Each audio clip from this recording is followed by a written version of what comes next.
Hey and me lovers ఎలా ఉన్నారు? ఈరోజు వీడియోలో ప్రైమ్ గార్ప్ వర్సెస్ వైట్ బియర్డ్ వీళ్ళిద్దరి మధ్య పవర్ కంపారిజన్ చేద్దాం. అలాగే వీళ్ళిద్దరి మధ్య 1-on-1 బ్యాటిల్ జరిగితే ఎవరు గెలుస్తారో కూడా ఈరోజు ఈ వీడియోలో అయితే ఎక్స్ప్లెయిన్ చేయబోతున్నాను. రీసెంట్గా మన సబ్స్క్రైబర్ ఒకళ్ళు ఈ టాపిక్ పైన వీడియో చేయమని అయితే కామెంట్ చేశారు. సో అందుకని ఈ టాపిక్ పైన వీడియో అయితే చేస్తున్నాను. అలాగే మీకు కూడా ఏదైనా ఒక టాపిక్ పైన వీడియో కావాలి అనుకుంటే డెఫినెట్లీ కామెంట్ చేయండి, నేను ఆ టాపిక్ పైన వీడియో అయితే చేస్తాను. అందుకే ఈరోజు వీడియోలో గార్ప్ అండ్ వైట్ బియర్డ్ వీళ్ళిద్దరి మధ్య 1-on-1 బ్యాటిల్ జరిగితే ఎవరు గెలుస్తారు అండ్ వీళ్ళిద్దరిలో ద స్ట్రాంగెస్ట్ ఎవరో అనేది కంపేర్ చేసి చూద్దాం. ఇలాంటి ఇద్దరు మాన్స్టర్స్ మధ్య బ్యాటిల్ అనేది ఏ రేంజ్ లో ఉంటుందో ఒక్కసారి ఇమాజిన్ చేసుకోండి. సో ఈ వీడియో చాలా ఇంట్రెస్టింగ్ గా అలాగే అమేజింగ్ అయితే ఉండబోతుంది. ఎక్కడ స్కిప్ చేయకుండా కంప్లీట్ గా చూడండి. అంటే లేట్ చేయకుండా వీడియో అయితే స్టార్ట్ చేసేద్దాం. ఫస్ట్ ఆఫ్ ఆల్ మనం గార్ప్ అండ్ వైట్ బియర్డ్ వీళ్ళిద్దరి యొక్క పవర్స్ అండ్ ఎబిలిటీస్ ని కంపేర్ చేసి చూద్దాం. ముందుగా మనం గార్ప్ గురించి చూసుకుంటే గార్ప్ ని హీరో ఆఫ్ ద మరీన్స్ అని అంటారు. ఎందుకంటే గాడ్ వ్యాలీ ఇన్సిడెంట్ లో గార్ప్ ద స్ట్రాంగెస్ట్ పైరేట్ అయిన రాక్స్టీ జెబెక్ ని డిఫీట్ చేసిన తర్వాత తనకి ఈ టైటిల్ అయితే ఇవ్వడం జరిగింది అనమాట. సో చెప్పాలి అంటే మరీన్స్ లోనే one of the strongest character అనమాట మన గార్ప్. అండ్ మనోడి దగ్గర ఎలాంటి డెవిల్ ఫ్రూట్ లేదు, ఎలాంటి వెపన్ కూడా లేదు, but still he is the strongest marine. And అలాగే గార్ప్ ని కింగ్ ఆఫ్ ద పైరేట్స్ అయిన గోల్డీ రాజర్ కి రైవల్ అని కూడా పిలుస్తూ ఉంటారు. And multiple times Garp and Roger ఒకరితో ఒకరు చాలా డెత్ మ్యాచెస్ అయితే చేసుకున్నారు అనమాట. అలాగే గార్ప్ కి చాలా సార్లు అడ్మైరల్ పొజిషన్ ని కూడా రికమెండ్ చేశారు, బట్ స్టిల్ గార్ప్ దానిని రిజెక్ట్ చేశాడు అనమాట. ఎందుకంటే గార్ప్ కి సెలెస్టియల్ డ్రాగన్స్ కి ఒక బానిసగా ఉండడం అస్సలు ఇష్టం లేదు. అంటే మనం గార్ప్ యొక్క స్ట్రెంగ్త్ విషయానికి వస్తే మనోడు యొక్క ఫిజికల్ స్ట్రెంగ్త్ అనేది నెక్స్ట్ లెవెల్ అనమాట. ఎంత స్ట్రాంగ్ అంటే మనోడు ఒక నడిచే బస్టర్ గా అంటాడు. జస్ట్ వాడు ఎలాంటి వెపన్ వాడక్కర్లేదు, ఎలాంటి పవర్ని యూజ్ చేయక్కర్లేదు, జస్ట్ తన హాకీని మాత్రమే యూజ్ చేసి ఐలాండ్స్ని సైతం నేలమట్టం చేసేయగలడు. అంత ప్యూర్ రా ఫిజికల్ స్ట్రెంగ్త్ అయితే ఉందన్నమాట మన గార్ప్కి. అండ్ దాంతోపాటు గార్ప్ యొక్క ఆర్మమెంట్ హాకీ వచ్చేసరికి టాప్ టైర్ అనేది చెప్పాలి. అండ్ కొన్ని స్పెక్యులేషన్స్ ప్రకారం గార్ప్ యొక్క ఆర్మమెంట్ హాకీ అనేది సిరీస్లోనే వన్ ఆఫ్ ద స్ట్రాంగెస్ట్ అని చెప్పొచ్చు అనమాట. ఇంకా చెప్పాలంటే ది స్ట్రాంగెస్ట్ అని కూడా అనొచ్చు. ఎందుకంటే గార్ప్ యూజ్ చేసే అంత పర్ఫెక్ట్ ఆర్మమెంట్ హాకీని టోటల్ వన్ పీస్ సిరీస్లోనే ఎక్కువగా మనం ఎవరిని చూడమన్నమాట. So definitely one of the strongest armament Haki user అని కూడా మనం అనొచ్చు. అలాగే గార్ప్ కాంకరర్స్ హాకీని కూడా యూజ్ చేయగలడు. జస్ట్ నార్మల్ కాంకరర్స్ హాకీ కాదు, అడ్వాన్స్డ్ కాంకరర్స్ హాకీని కూడా యూజ్ చేయగలడు. అఫ్ కోర్స్ పైరేట్ కింగ్ రాజర్కి రైవల్ అంటే ఖచ్చితంగా ఉండాల్సిందే కదా. అండ్ నెక్స్ట్ మనం గార్ప్ విషయంలో ద మెయిన్ బెస్ట్ థింగ్ వచ్చేసరికి మనోడు ఏ డెవిల్ ఫ్రూట్ని వాడడు, ఏ వెపన్ని వాడడు, జస్ట్ ప్యూర్ హాకీతోనే ఐలాండ్స్ని సైతం నేలమట్టం చేయగలడు. ఆల్రెడీ మనము స్కల్ ఐలాండ్లో చూసాము, కోబీని కాపాడటానికి గార్ప్ వెళ్ళి మొత్తం ఐలాండ్నే నేలమట్టం చేస్తాడు, అది కూడా తన ఓల్డ్ ఏజ్లో. అలాంటిది తన ప్రైమ్లో ఇంకెంత స్ట్రాంగ్గా ఉంటాడో ఒక్కసారి మీరే ఇమాజిన్ చేసుకోండి. అలాగే మనం గార్ప్ యొక్క ఫీట్స్ చూస్తే మనోడు చాలాసార్లు రాజర్ని ఆల్మోస్ట్ కిల్ చేసేసేవాడు. రాజర్ అండ్ గార్ప్ వీళ్ళిద్దరి మధ్య చాలా డెత్ మ్యాచెస్ అయితే జరిగినాయి. అలాగే మనోడు రాక్స్టీ జెబెక్ ద స్ట్రాంగెస్ట్ పైరేట్ అయిన రాక్స్టీ జెబెక్తో రాజర్తో చేతులు కలిపి బ్యాటిల్ చేసి సర్వైవ్ అయ్యాడు కూడా. అండ్ ఆల్సో రాక్స్టీ జెబెక్ని డిఫీట్ చేయగలిగారు రాజర్ అండ్ గార్ప్ వీళ్ళిద్దరు కలిసి కూడా. రియల్లీ ద ఇంప్రెసివ్ ఫీట్ అనే చెప్పాలి. అండ్ ఆల్సో మనం గార్ప్ని చూసుకుంటే తన ఓల్డ్ ఏజ్లో కూడా అడ్మైరల్స్తో ఈక్వల్గా బ్యాటిల్ చేయగలుగుతున్నాడు. అలాగే ఐలాండ్స్ని సైతం నేలమట్టం చేయగలుగుతున్నాడు. ఓల్డ్ ఏజ్లోనే ఎంత చేశాడంటే ఇక తన ప్రైమ్లో ఇంకా ఏ లెవెల్లో ఉండుంటాడో ఒకసారి మీరు ఇమాజిన్ చేసుకోండి. అందుకే మనం గార్ప్ యొక్క ఫైటింగ్ స్టైల్ చూస్తే మనోడు లాంగ్ రేంజ్ అటాక్స్, దూరంగా ఉండి చేయడం ఇవన్నీ కాదు, డైరెక్ట్గా రంగంలోకి దిగుతాడు. ఎదుటిగా ఎవడున్నా ఎలాంటి అపోనెంట్ ఉన్నా మనం ఆల్రెడీ గాడ్ వ్యాలీ రీసెంట్గా రిలీజ్ అయిన మాంగాలో చూసుకుంటే ఈముతో డైరెక్ట్గా బ్యాటిల్కి దిగేశాడు. మనోడు ఈము ఎవరో అసలు అదంతా మనోడికి అనవసరం, తను ఒక మాన్స్టర్ని సెన్స్ చేశాడు, వెంటనే బ్యాటిల్లోకి దిగేశాడు. సో మనోడి యొక్క ఫైటింగ్ స్టైల్ వచ్చేసరికి క్లోజ్ బ్యాట్ అనమాట. అండ్ సెకండ్ థింగ్ వచ్చేసరికి మనోడి యొక్క స్పీడ్ అనమాట. చెప్పాలి అంటే మనోడి యొక్క స్పీడ్ అనేది రియల్లీ రిమార్కబుల్ అనేది చెప్పాలి. వైట్ బియర్కి అగైనెస్ట్ గా గార్ప్ యొక్క స్పీడ్ అనేది గార్ప్కి ఒక మేజర్ అడ్వాంటేజ్ అయితే ఇస్తుంది. రియల్లీ చాలా ఇంప్రెసివ్. అండ్ ఆల్సో మనోడు చేసే అటాక్స్ అన్నీ కూడా అడ్వాన్స్డ్ ఆర్మమెంట్ హాకీతో కోట్ అయి ఉంటాయి అనమాట. అండ్ ఆల్సో మనోడు అడ్వాన్స్డ్ కాంకరర్స్ హాకీ కూడా యూజ్ చేయగలుగుతాడు. So definitely white beard and Garp మధ్య జరగబోయే బ్యాటిల్ ఒక లెజెండరీ బ్యాటిల్గా అయితే ఉండబోతుంది. అండ్ ఆల్సో మెయిన్లీ గార్ప్ కన్నా major advantage his battle IQ. Garp చూడటానికి కొంచెం గూఫీగా కనిపించవచ్చు, కానీ మనోడి యొక్క బ్యాటిల్ ఐక్యూ అయితే నెక్స్ట్ లెవెల్లో బాగుంటుంది గైస్. రియల్లీ గార్ప్ కనుక తన ఫుల్ స్ట్రెంగ్త్ అండ్ స్ట్రాటజీస్తో బ్యాటిల్ చేస్తే మనోని డిఫీట్ చేయగలిగే కేపబిలిటీ చాలా తక్కువ మందికి మాత్రమే ఉంటుంది. సో ఇవి గార్ప్ యొక్క పవర్స్ అండ్ ఎబిలిటీస్. ఇక మనం ప్రైమ్ వైట్ బియర్డ్ గురించి మాట్లాడుకుందాం. వైట్ బియర్డ్ తన ఓల్డ్ ఏజ్లోనే, అది కూడా తను సిక్గా ఉన్నప్పుడే మరీన్ ఫోర్డ్లో ఎంత విధ్వంసం సృష్టించాడో మనం ఆల్రెడీ మరీన్ ఫోర్డ్ ఆర్క్లో చూసాం. అలాంటిది తను ప్రైమ్లో ఉన్నప్పుడు ఇంకెంత విధ్వంసం సృష్టించగలడు. ఆల్రెడీ వైట్ బియర్డ్ రాజర్తో క్లాష్ అయిన ప్రతిసారి కూడా వాళ్ళ హాకీ కారణంగా స్కై అనేది చాలాసార్లు స్ప్లిట్ అయింది. సో తన యొక్క పవర్ అండ్ తన యొక్క హాకీ లెవెల్ అనేది ఏ రేంజ్లో ఉందో ఒకసారి మీరు ఇమాజిన్ చేసుకోండి. అందుకే మన వైట్ బియర్డ్ గురించి కనుక చూస్తే తనని the strongest man in the world అని అంటారు. ఎందుకంటే వైట్ బీడ్ యొక్క డెవిల్ ఫ్రూట్ ఒక ఎత్తు అండ్ ఆల్సో తన యొక్క రా ఫిజికల్ స్ట్రెంగ్త్. డెవిల్ ఫ్రూట్ అనేది really the strongest, but also దాంతోపాటు వైట్ బీడ్ యొక్క ఫిజికల్ స్ట్రెంగ్త్ కూడా రిమార్కబులే. డెవిల్ ఫ్రూట్ లేకుండా కూడా వైట్ బీడ్ చాలా స్ట్రాంగ్ అని చెప్పాలి. అందుకే దానికి తోడు తన ఫిజికల్ స్ట్రెంగ్త్కి తన devil fruit, the strongest devil fruit అనే ట్రమర్ ఫ్రూట్ అనేది వైట్ బీడ్కి ఒక ఎక్స్ట్రా పవర్ లాంటిది. దాన్ని యూజ్ చేసుకుని తను క్వేక్స్ సృష్టించగలడు, అలాగే వాటితో కాంటినెంట్స్ని అలాగే ఈ వరల్డ్ని సైతం డిస్ట్రాయ్ చేయగలడు. సో అందుకనే వైట్ బియర్డ్కి the strongest man in the world అనే టైటిల్ అయితే ఇవ్వడం జరిగింది. అండ్ ఆల్సో క్యానన్ ప్రకారం వైట్ బియర్డ్ని రాజర్కి ఈక్వల్గా అయితే కన్సిడర్ చేస్తారు. So Roger and white beard king of the pirates ఆ రేంజ్లో ఉన్నాడు అనమాట మన వైట్ బియర్డ్. అలాగే వైట్ బియర్డ్కి చాలాసార్లు కింగ్ ఆఫ్ ద పైరేట్స్ అయ్యే ఛాన్సెస్ అయితే వచ్చినాయి. అలాగే తను తలుచుకుంటే వన్ పీస్ని కూడా గెయిన్ చేసుకోగలడు. బట్ వైట్ బియర్డ్ తన ఫ్యామిలీని చూస్ చేసుకున్నాడు వన్ పీస్కి బదులు. తన ఫ్యామిలీకి ఒక మంచి ఫాదర్గా ఉండాలని వైట్ బియర్డ్ అయితే డిసైడ్ అయ్యానమాట. Really respectable man. One Piece మొత్తంలో కూడా the most respectable man is white beard. Really నేను కూడా తనని చాలా రెస్పెక్ట్ చేస్తాను. My favourite character. And also మన వైట్ బియర్డ్ చూసుకుంటే ఈ యోంకో సిస్టమ్ అనేది ఎగ్జిస్టెన్స్లోకి వచ్చే లోపే మనోడు ఎంపరర్ లెవెల్లో ఉన్నాడు. అంటే మనోడు యొక్క స్ట్రెంగ్త్ అండ్ హాకీ విషయానికి వస్తే ఆల్రెడీ చెప్పుకున్నట్టు మనోడు యొక్క ఫిజికల్ పవర్ అనేది నెక్స్ట్ లెవెల్లో ఉంటుంది, even without devil fruit.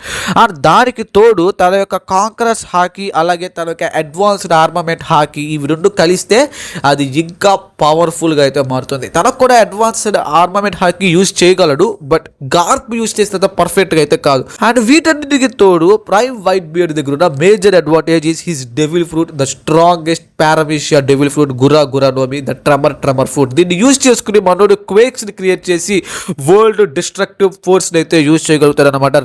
And మనోడి యొక్క ఫీట్స్ విషయానికి వస్తే రాజర్తో చాలాసార్లు ఈక్వల్గా క్లాష్ చేసి వాళ్ళిద్దరి మధ్య చాలా డెత్ మ్యాచెస్ జరిగాయి. అవన్నీ కూడా డ్రాతో అయితే ముగిసినాయి అనమాట, ఎవ్వరు గెలవకుండా. సో దీన్ని బట్టి అర్థం చేసుకోవచ్చు Whitebeard is equal to the king of the pirates Goldie Roger. And also white beard తన ఓల్డ్ ఏజ్లో, అది కూడా తను సిక్గా ఉన్నప్పుడే మరీన్ ఫోర్డ్ని ఆల్మోస్ట్ నేలమట్టం చేసేసాడు జస్ట్ ఇన్ హీజ్ ఓల్డ్ ఏజ్లోనే అంత విధ్వంసం సృష్టించారనమాట, మామూలుడు కాదు. అండ్ అలాగే తను ట్రెమర్ ఫ్రూట్ని యూజ్ చేసి షాక్ వేవ్స్ క్రియేట్ చేస్తే అవి ఎలాంటి డిఫెన్స్ సిస్టమ్ అయినా సరే ఈజీగా బ్రేక్ చేసి ఎంతటి వాడైనా సరే డ్యామేజ్ చేయగలుగుతుంది అనమాట. సో వైట్ బియర్డ్ తన ప్రైమ్లో ఉంటే మరీన్ ఫోర్డ్లో అకాయిడుని మడత పెట్టి ఉతికి ఆరేసేవాడు. అండ్ వీటన్నిటికీ తోడు వైట్ బియర్డ్ యొక్క ఎండ్యూరెన్స్ అండ్ తన యొక్క డ్యూరబిలిటీ అనేది రియల్లీ నెక్స్ట్ లెవెల్. కరెక్ట్గా చెప్పాలంటే తనకున్నంత డ్యూరబిలిటీ నాకు తెలిసి ఇంకా వన్ పీస్లో ఎవ్వరికి ఉండదు, అంత డ్యూరబుల్ అనమాట మనోడు. ఎందుకంటే మనం వైట్ బియర్డ్ చూసుకుంటే తను చనిపోయేటప్పుడు చాలా అటాక్స్ అయితే తీసుకున్నాడు, తన బాడీ మీద చాలా అటాక్స్ అయితే వచ్చినాయి, బట్ వాటన్నిటి కూడా ఎంజూర్ చేసి తను ఇంకా నిలబడే ఉన్నాడు. అండ్ ఆల్సో తన డెత్ కూడా ఒక లెజెండరీ డెత్గా అయితే ఉంది. సో రియల్లీ ఇంప్రెసివ్ అని చెప్పాలి. అండ్ ఇక వైట్ బియర్డ్ యొక్క ఫైటింగ్ స్టైల్ విషయానికి వస్తే మనోడు గార్ప్ లాగా కంప్లీట్ క్లోజ్ రేంజ్ కాంబాట్ కాదు, కానీ తను mid plus close range combat అయితే యూజ్ చేయగలుగుతాడు. క్లోజ్ రేంజ్ కాంబాట్ చేయగలడు అండ్ దాంతోపాటు మిడ్ రేంజ్ కాంబాట్ కూడా వైట్ బియర్డ్ అయితే చేయగలుగుతారు అనమాట. వాటన్నిటితో తోడు తన యొక్క హాకీ కేవలం డెవిల్ ఫ్రూట్ పవర్స్ మాత్రమే కాదు, వైట్ బియర్డ్ హాకీని కూడా మాస్టర్ చేశాడు, దానిని కూడా లెజెండరీ లెవెల్లో యూజ్ చేయగలుగుతారు అనమాట. సో ఇవి గార్ప్ అండ్ వైట్ బియర్డ్ వీళ్ళ యొక్క పవర్స్ అండ్ ఎబిలిటీస్. ఇప్పుడు వీళ్ళిద్దరి మధ్య 1-on-1 బ్యాటిల్ జరిగితే ఎవరు గెలుస్తారు, ఎవరికి గెలిచే ఛాన్సెస్ ఎక్కువ ఉన్నాయో చూద్దాం. మనం వైట్ బియర్డ్ అండ్ గార్ప్ వీళ్ళిద్దరిని చూసుకుంటే వీళ్ళిద్దరూ కూడా king of the pirates Gol D రాజర్కి ఈక్వల్స్. సో వీళ్ళిద్దరూ రాజర్కి ఈక్వల్స్ అంటే వీళ్ళిద్దరు కూడా ఈక్వల్ అయ్యే ఛాన్సెస్ ఉన్నాయి కదా. సో చూద్దాం మరి ఎలాంటి ఒక ఇద్దరు ఈక్వల్గా ఉన్న ఇద్దరి మధ్య బ్యాటిల్ జరిగితే ఎలా ఉంటుందో.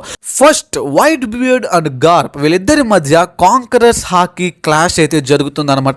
ఇద్దరు కాంకరర్స్ హాకీని యూజ్ చేయగలరు కాబట్టి వాళ్ళిద్దరి యొక్క కాంకరర్స్ హాకీ క్లాష్తో ఖచ్చితంగా స్కై స్ప్లిట్ అయిపోతుంది. చుట్టుపక్కల ఐలాండ్ మొత్తం కూడా ఆ ఇంపాక్ట్ని ఫీల్ అవుతుంది అనమాట. సో ఇక్కడ మనం వీళ్ళిద్దరి మధ్య బ్యాటిల్ చూస్తున్నాం, ఎలాంటి ఇంటర్వెన్షన్ లేకుండా, అలాగే ఇద్దరు కూడా ఏ విధంగానూ హోల్డ్ బ్యాక్ అవ్వకుండా ఫుల్ కిల్లింగ్ ఇంటెంట్తో బ్యాటిల్ చేస్తే ఎలా ఉంటుందో నేను ఇప్పుడు చెప్పబోతున్నా. సో ఖచ్చితంగా వీళ్ళ యొక్క కాంకరర్స్ హాకీ క్లాష్కి ఐలాండ్ మొత్తం, నేను చెప్తున్నాను కదా, జస్ట్ కాంకరర్స్ హాకీ క్లాష్కే ఐలాండ్ మొత్తం ఆ ఇంపాక్ట్ని అయితే ఖచ్చితంగా తీసుకుంటుంది.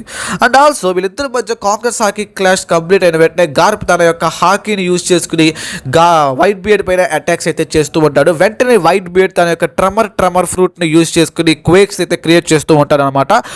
మనం గార్ప్ని ఇక్కడ తక్కువ అంచనా వేయడానికి లేదు. గార్ప్ వైట్ బియర్డ్ చేసిన ప్రతి క్వేక్స్ని కూడా తన యొక్క అడ్వాన్స్డ్ ఆర్మమెంట్ హాకీని యూజ్ చేసుకుని బ్లాక్ చేయగలుగుతాడు, అలాగే దాని నుంచి డాడ్జ్ కూడా అవ్వగలుగుతాడు అనమాట. అండ్ ఆల్సో వైట్ బియర్డ్ మీద తిరిగి అటాక్ కూడా చేస్తాడు. అండ్ ఆల్సో వైట్ బియర్డ్ కూడా తన యొక్క వెపన్ని యూజ్ చేసి గార్ప్ పైన కంటిన్యూస్లీ అటాక్స్ చేస్తారు. ఇక్కడ మనం వైట్ బియర్డ్ని చూసుకుంటే వైట్ బియర్డ్ తన యొక్క డెవిల్ ఫ్రూట్ ప్లస్ తన యొక్క హాకీ అండ్ దాంతోపాటు తన యొక్క వెపన్, ఈ మూడింటిని యూజ్ చేసి గార్ప్ పైన అటాక్స్ అయితే చేస్తూ ఉంటాడు. బట్ మన గార్ప్కి వెపన్ అవసరం లేదు, అలాగే డెవిల్ ఫ్రూట్ కూడా అవసరం లేదు, జస్ట్ ప్యూర్ హాకీతోనే వైట్ బియర్డ్తో బ్యాటిల్ చేస్తూ ఉంటారు అనమాట. అండ్ వెంటనే వైట్ బియర్డ్ తన యొక్క స్ట్రాంగెస్ట్ ఫ్రూట్ అయిన డెవిల్ ఫ్రూట్ని యూజ్ చేసుకుని ఒక మేజర్ క్వేక్ అయితే క్రియేట్ చేసి దాన్ని హాకీతో ఇన్ఫ్యూజ్ చేసి గార్ప్ పైన అటాక్ అయితే చేస్తాడు. అండ్ ఇక్కడే గార్ప్ కూడా తన యొక్క మోస్ట్ పవర్ఫుల్ టెక్నిక్ అయిన గ్యాలక్సీ ఇంపాక్ట్ని యూజ్ చేస్తాడు. అండ్ ఇవి రెండు కూడా ఆల్మోస్ట్ ఆల్ ఈక్వల్ ఇంపాక్ట్ అయితే క్రియేట్ చేస్తాయి. ఇవి రెండు కనుక ఒకదానితో ఒకటి కొలైడ్ అయితే జస్ట్ ఒక ఐలాండే కాదు, చుట్టుపక్కల ఉన్న చాలా ఐలాండ్స్, ఒక కాంటినెంట్ లెవెల్ డిస్ట్రక్షన్ అయితే జరుగుతుంది. But Garp and white beard ఇద్దరు కూడా డ్యామేజ్ తీసుకుంటారు, ఎందుకంటే galaxy impact and Haki infuser quake రెండు కూడా ఈక్వల్ ఇంపాక్ట్ కలిగి ఉంటాయి కాబట్టి ఇద్దరు కూడా ఈక్వల్ డ్యామేజ్ అయితే తీసుకుంటారు అనమాట. అండ్ వీళ్ళ మధ్య బ్యాటిల్ అనేది దాదాపు 3 to 5 days అయితే జరుగుతుంది గైస్. రియల్లీ ద లెజెండరీగా అయితే ఉండబోతుంది వీళ్ళ మధ్య జరిగే బ్యాటిల్. సో వీళ్ళిద్దరి మధ్య కంపారిజన్ అనేది రియల్లీ కొంచెం టఫ్ అనే చెప్పాలి, ఎందుకంటే ఫస్ట్ ఆఫ్ ఆల్ వాళ్ళ మధ్య యొక్క పవర్స్ని మనం ముందు బ్రేక్ డౌన్ చేసి చూస్తే ఫస్ట్ థింగ్ వాళ్ళ యొక్క రా ఫిజికల్ స్ట్రెంగ్త్, ఒక ఫిజికల్ స్ట్రెంగ్త్ని బేస్ చేసుకుని చూస్తే కనుక వైట్ బియర్డ్ అండ్ గార్ప్ వీళ్ళిద్దరు కూడా ఈక్వల్గా అయితే ఉంటారు. ఎందుకంటే వైట్ బియర్డ్ దగ్గర డెవిల్ ఫ్రూట్ ఉన్నప్పటికీ తను డెవిల్ ఫ్రూట్ లేకుండానే తను ఫిజికల్గానే చాలా స్ట్రాంగ్. ఇది రెండో వైపు గార్ప్ ఆల్రెడీ తను చిన్నప్పటి నుంచి గార్ప్ తను ట్రైన్ చేసుకోవడం కారణంగా తను ఫిజికల్లీ చాలా స్ట్రాంగ్ అయితే మారాడు. సో రా ఫిజికల్ స్ట్రెంగ్త్ పరంగా చూసుకుంటే వీళ్ళిద్దరు కూడా ఈక్వల్గా అయితే ఉంటారు. And second thing battle IQ పరంగా గార్ప్ వైట్ బియర్డ్ కంటే ఒక మెట్టు పైన ఉంటాడు, ఎందుకంటే గార్ప్ ఒక మరీన్, అలాగే తను చాలా ట్రైనింగ్ తీసుకున్నాడు, చిన్నప్పటి నుంచి పర్ఫెక్ట్ స్ట్రాటజీస్ అండ్ ఐక్యూ అయితే కలిగి ఉంటాడు అనమాట. గార్ప్ చూడడానికి ఒక గూఫీ క్యారెక్టర్లా కనిపించవచ్చు, కానీ మనోడి యొక్క బ్యాటిల్ ఐక్యూ అయితే నెక్స్ట్ లెవెల్లో ఉంటుంది. అండ్ థర్డ్ థింగ్ హాకీ విషయానికి వస్తే వైట్ బియర్డ్ అండ్ గార్ప్ ఇద్దరు కూడా ఈక్వల్లే, బట్ గార్ప్ వైట్ బియర్డ్ కంటే ఒక మెట్టు పైన ఉంటాడు, ఎందుకంటే మనం ఆల్రెడీ చెప్పుకున్నాం గార్ప్ ఈజ్ ఏ హాకీ మాన్స్టర్. మా నోటి దగ్గర డెవిల్ ఫ్రూట్ అలాంటి వెపనో లేకుండానే కింగ్ ఆఫ్ ద పైరేట్స్ అయిన గోల్డీ రాజర్కి, అలాగే ఈ వరల్డ్లోనే స్ట్రాంగెస్ట్ మ్యాన్ అయిన వైట్ బియర్డ్కి ఈక్వల్గా కన్సిడర్ చేస్తున్నాము అంటే తన యొక్క హాకీ అనేది ఏ రేంజ్లో ఉంటుందో ఒక్కసారి మీరే గెస్ చేసుకోండి. And next one attack potency అంటే వాళ్ళు చేసే అటాక్స్ అనేవి ఎంత ఇంపాక్ట్ని క్రియేట్ చేస్తాయి. నేను ఆల్రెడీ చెప్పినట్టు గార్ప్ యొక్క పవర్ఫుల్ అటాక్ అయిన గ్యాలక్సీ ఇంపాక్ట్ అండ్ దాంతోపాటు వైట్ బియర్డ్ యొక్క పవర్ఫుల్ అటాక్ అయిన హాకీ ఇన్ఫ్యూజ్డ్ క్వేక్, ఇవి రెండు కూడా ఆల్మోస్ట్ ఆల్ ఈక్వల్లే. బట్ వైట్ బియర్డ్ యొక్క క్వేక్స్ అనేవి ఇంకొంచెం స్ట్రాంగ్గా ఉండే ఛాన్సెస్ ఉన్నాయి. ఎందుకంటున్నాను అంటే సాధారణంగానే ట్రమర్ ఫ్రూట్కి వరల్డ్ని డెస్ట్రాయ్ చేసే క్యాపబిలిటీస్ ఉన్నాయి. సో ఆ ఫ్రూట్ని యూజ్ చేసి క్రియేట్ చేసే క్వేక్స్ అనేవి రియల్లీ చాలా స్ట్రాంగ్గా ఉంటాయి. అండ్ ఆల్సో దానికి తోడు తను ఆ క్వేక్స్ని హాకీతో ఇన్ఫ్యూజ్ చేయడం కారణంగా అవి ఇంకా స్ట్రాంగ్గా మారుతాయి. సో డెఫినెట్లీ గ్యాలక్సీ ఇంపాక్ట్ కంటే ఇది కొంచెం స్ట్రాంగ్గా ఉండే ఛాన్సెస్ ఉన్నాయి, బట్ ఆల్మోస్ట్ ఆల్ సేమ్గానే ఉండొచ్చు. But white beard has some chance against Garp. And ఇక స్పీడ్ అండ్ రిఫ్లెక్సెస్ విషయానికి వస్తే ఆల్రెడీ చెప్పాను, గార్ప్ని పోటీ చేయగలిగిన వారే ఎవరు లేరు. మన కిజారు గురించి ఇక్కడ నేను మాట్లాడలేదు. కిజారు ఒక లైట్ కాబట్టి తను చాలా ఫాస్ట్గా ఉండొచ్చు. బట్ ఇక్కడ నేను గార్ప్ గురించి ఎందుకు మాట్లాడుతున్నానంటే గార్ప్ దగ్గర డెవిల్ ఫ్రూట్ లేదు, ఏం లేదు. తను జస్ట్ తన స్ట్రెంగ్త్ని యూజ్ చేసుకునే చాలా స్పీడ్గా అయితే మూవ్ అవ్వగలుగుతాడు. అలాగే గార్ప్ యొక్క రిఫ్లెక్స్ అనేవి చాలా ఇంప్రెసివ్గా అయితే ఉంటాయి అనమాట. సో స్పీడ్ పరంగా చూస్తే గార్ప్ వైట్ బియర్డ్ని కంప్లీట్లీ ఓవర్వెల్మ్ చేయగలుగుతాడు వితౌట్ ఎనీ డౌట్. అంటే ఇక డ్యూరబిలిటీ అండ్ ఎండ్యూరెన్స్ విషయానికి వస్తే ఇద్దరు కూడా మాన్స్టర్సే. వీళ్ళిద్దరు మామూలు కాదు, ఎంత పెద్ద అటాక్ అయినా తట్టుకోగలుగుతారు, ఇది ఖచ్చితంగా చెప్పగలను. But white beard has a slightest chance. కొంచెం గార్ప్ కంటే వైట్ బియర్డ్ కొంచెం ఎక్కువ డ్యూరబుల్. ఎందుకంటున్నాను అంటే మరీన్ ఫోర్డ్లో కనుక మనం చూసుకుంటే వైట్ బియర్డ్ ఒక సిక్ పర్సన్, ఒక ఇల్నెస్తో బాధపడుతున్నాడు. బట్ స్టిల్ అలాంటి ఒక స్టేజ్లో కూడా మరీన్ ఫోర్డ్ మొత్తాన్ని గడగడలాడించాడు. అండ్ ఆల్సో అకాయిను చేసిన అటాక్కే కావచ్చు, బ్లాక్ బియర్డ్ చేసిన అటాక్కే కావచ్చు, చాలా అటాక్స్ని వైట్ బియర్డ్ ఒక ట్యాంక్ లా నిలబడి ఎంజాయ్ చేశాడు. అండ్ స్టిల్ అన్ని అటాక్స్ తీసుకున్నా కూడా చివరిలో తను అకాయినుని చాలా సివియర్గా డ్యామేజ్ చేసి టెంపరీ బ్యాటిల్ నుంచి తప్పుకునేలా చేశాడు. సో వైట్ బియర్డ్ యొక్క ఎండ్యూరెన్స్ అనేది గార్ప్ కంటే కొంచెం ఎక్కువే అని మనం చెప్పొచ్చు అనమాట. సో వీటన్నిటిని బట్టి చూసుకుంటే ఫైనల్గా మనకు అర్థమయ్యేది ఏంటంటే గార్ప్ అండ్ వైట్ బియర్డ్ వీళ్ళిద్దరికి కూడా వాళ్ళ యొక్క అడ్వాంటేజెస్ అండ్ డిసడ్వాంటేజెస్ అనేవి ఉన్నాయి. సో వీళ్ళిద్దరూ కూడా ఆల్మోస్ట్ ఆల్ ఈక్వలే. చాలామంది ఫ్యాన్స్ ఏమనుకుంటారు అంటే వైట్ బియర్డే గార్ప్ కంటే స్ట్రాంగ్ అని చాలామంది అనుకుంటారు. అలా అనుకోవడానికి రీజన్ ఉంది. ఏంటంటే మనం గార్ప్ని చూసుకుంటే మనోడి దగ్గర ఎలాంటి డెవిల్ ఫ్రూట్ లేదు, ఎలాంటి వెపన్ లేదు, తను జస్ట్ హాకీని మాత్రమే యూజ్ చేస్తున్నాడు. బట్ మన వైట్ బియర్డ్ కేసు చూస్తే తను హాకీని యూజ్ చేయగలడు, అలాగే డెవిల్ ఫ్రూట్ ఉంది, దాంతోపాటు లెజెండరీ వెపన్ కూడా ఉంది. సో చాలామంది వైట్ బియర్డ్ గార్ప్ కంటే స్ట్రాంగ్ అని అనుకుంటారు. But don't underestimate Garp. ఎందుకంటున్నాను అంటే తను ప్యూర్ హాకీయే, ఖచ్చితంగా మేజర్ క్యారెక్టర్స్ కన్నా కూడా చాలా ఎక్కువ. సో హాకీ పరంగా, ఆర్మమెంట్ హాకీ పరంగా, మెయిన్లీ హాకీ అటాక్స్ పరంగా మనం చూసుకుంటే గార్ప్ వైట్ బియర్డ్ కంటే చాలా ముందే ఉన్నాడు. అండ్ ఇంకొంతమంది ఏమనుకుంటారంటే గార్ప్ వైట్ బియర్డ్ కంటే స్ట్రాంగ్ అనుకుంటారు. ఎందుకంటున్నానంటే రీసెంట్గా గాడ్ వ్యాలీ ఇన్సిడెంట్లో రిలీజ్ అయిన మాంగాలో white beard, big ma'am and Kaido వీళ్ళ ముగ్గురు గార్ప్ని చూసి పారిపోవడం మనం చూసాం. బిగ్ మామ్ అండ్ కైడో పక్కన పడేయండి, really they are weakest compare to Garp. But ఇక్కడ వైట్ బియర్డ్ ఒక ఎత్తు. వైట్ బియర్డ్ ఇక్కడ గార్ప్తో ఫైట్ చేసే టైం లేక అక్కడ నుంచి వెళ్ళిపోయాడు, అంతేగాని గార్ప్ని చూసి భయపడి కాదు. బట్ ఇక్కడ చూసుకుంటే ఆ టైంలో పర్టికులర్ టైంలో white beard, big ma'am and Kaido వాళ్ళ ముగ్గురు కూడా వాళ్ళ ప్రైమ్లో లేరు. సో ఆ టైంలో వాళ్ళు గార్ప్తో బ్యాటిల్ చేసిన వాళ్ళు గార్ప్ని గెలవలేరు. సో ఆ కారణంగాను, అలాగే గార్ప్తో బ్యాటిల్ చేసే టైం లేదు అని, ఈ 2 రీజన్స్ చేతనే వాళ్ళు అక్కడ నుంచి వెళ్ళిపోయారు. ఈ మాత్రం చేతనే గార్ప్ వైట్ బియర్డ్ కంటే స్ట్రాంగ్ అని ఇమాజిన్ చేసుకోవడానికి లేదు. ఎందుకంటే గాడ్ వ్యాలీ ఇన్సిడెంట్ తర్వాత వైట్ బియర్డ్ చాలా స్ట్రాంగ్ అయితే మారాడు. ఆ తర్వాతే తను strongest man in the world అనే టైటిల్ని కూడా గెయిన్ చేసుకున్నాడు. సో డెఫినెట్లీ వైట్ బియర్డ్ గార్ప్ కంటే ఇన్ఫీరియర్ అని చెప్పడానికి అస్సలు లేదు. అలా అని వైట్ బియర్డ్ గార్ప్ కంటే సుపీరియర్ కాదు. సో ఈరోజు మనం చేసిన కంపారిజన్ ప్రకారం ఫైనల్గా నేను చెప్పేది ఏంటంటే గార్ప్ అండ్ వైట్ బియర్డ్ వీళ్ళిద్దరు కూడా ఆల్మోస్ట్ ఆల్ ఈక్వల్. ఎందుకంటే ఫస్ట్ మనం రాజర్ని ఎగ్జాంపుల్గా తీసుకుందాం. రాజర్ని ఎగ్జాంపుల్గా తీసుకుంటే గార్ప్ రాజర్కి ఈక్వలే, అలాగే వైట్ బియర్డ్ కూడా రాజర్కి ఈక్వలే. కాబట్టి ఈ పరంగా చూసుకున్నా కూడా వైట్ బియర్డ్ అండ్ గార్ప్ వీళ్ళిద్దరూ కూడా ఈక్వల్గానే ఉంటారు. బట్ ఆల్సో వీళ్ళిద్దరు కనుక సీరియస్గా ఫుల్ కిల్లింగ్ ఇంటెంట్తో బ్యాటిల్ చేసుకుంటే ఫైనల్గా ఇద్దరు కూడా చనిపోతారు అనమాట. ఎందుకంటే వాళ్ళ పవర్ వల్ల క్రియేట్ అయ్యే ఇంపాక్ట్ అనేది ఆ రేంజ్లో ఉంటుంది. అండ్ చాలా మంది మిస్ఇంటర్ప్రిటేషన్స్ అయితే చేస్తారనమాట. లైక్ వైట్ బియర్డే గార్ప్ కంటే స్ట్రాంగ్ అని, అలాగే కొంతమంది గార్పే వైట్ బియర్డ్ కంటే స్ట్రాంగ్ అని చాలా థియరీస్ నేను ఇంటర్నెట్లో చూశాను. But they are not reasonable. కరెక్ట్గా థింక్ చేయండి. వైట్ బియర్డ్ అండ్ గార్ప్ వీళ్ళిద్దరూ రాజర్కి ఈక్వల్ అయినప్పుడు వీళ్ళిద్దరు కూడా ఈక్వల్ అవుతారు కదా. ఇదొక లాజిక్ పరంగా చూసుకున్నా, అలాగే వీళ్ళ యొక్క పవర్స్ని కంపేర్ చేసి చూసిన గార్ప్ని తక్కువ అంచనా వేయడానికి లేదు. తన యొక్క హాకీ అనేది నెక్స్ట్ లెవెల్. మనం ఇంకా ప్రైమ్ గార్ప్ యొక్క ఫుల్ పవర్ని చూడలా. గాడ్ వ్యాలీలో మనం చూసింది కొంతవరకే కావచ్చు, ఎందుకంటే ఇంకా గోల్డీ రాజర్ తన ప్రైమ్లో లేడు. గాడ్ వ్యాలీలో తను వన్ పీస్ని గెయిన్ చేసుకున్న టైంలో గోల్డీ రాజర్ తన ప్రైమ్లో ఉన్నాడు. సో ఆ టైంలో గోల్డీ రాజర్ అండ్ గార్ప్ వాళ్ళిద్దరూ ఇంకా స్ట్రాంగ్గా మారారు గాడ్ వ్యాలీతో కంపేర్ చేస్తే. సో డెఫినెట్లీ గార్ప్ మనం అనుకున్న దానికంటే చాలా స్ట్రాంగ్. సో తనని అండర్ ఎస్టిమేట్ చేయడానికి లేదు. సో ఈ టాపిక్ మీకు అర్థమైందని నేను అనుకుంటున్నాను. ఈ టాపిక్ పైన మీకు ఇంకా ఏమైనా డౌట్స్ ఉంటే కామెంట్ చేయండి, డెఫినెట్లీ నేనైతే వాటికి ఆన్సర్ చేస్తాను. అండ్ ఇలాంటి ఇంట్రెస్టింగ్ యానిమే రిలేటెడ్ వీడియోస్ని మీరు డైలీ మిస్ కాకుండా చూడాలి అనుకుంటే ఇప్పుడే మన ఛానల్ని సబ్స్క్రైబ్ చేసుకోండి. అండ్ మరొక ఇంట్రెస్టింగ్ వీడియోతో త్వరలో మీ ముందుకు వచ్చేస్తాను. అప్పటి వరకు good bye and take care.